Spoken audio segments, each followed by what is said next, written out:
İran-Azərbaycan yaxınlaşmalarını istəməyən ölkələrdən biri İsraildirsə, biri də Türkiyə.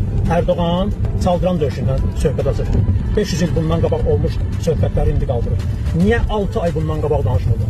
Niyə 1 il bundan qabaq bu sözləri demirdi? Niyə İran-Azərbaycan arasında o əlaqələrin düzələn vaxtında gəlibsən bu sözləri deyib xalqın, millətin arasında ixtilaf, ixtişaş yaratmaq istəyirsən? Bu siyasi mesajdır bir dənə.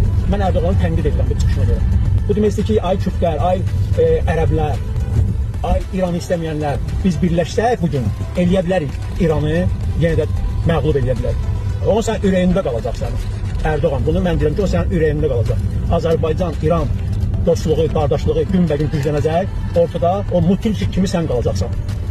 Şah İsmayıl Xətai da ki, Sultan Səlimlə kişi kimi vuruşub.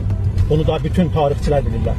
Sultan Səlim kim olub ki? Atası kimdir, oğlu kimdir, qardaşı kimdir? Kim olub onlar? Bizim Azərbaycan xalqı üçün nümunəvi adamlar deyirlər. Nümunəvi bizi üçün elə Şah İsmayıl Xətai.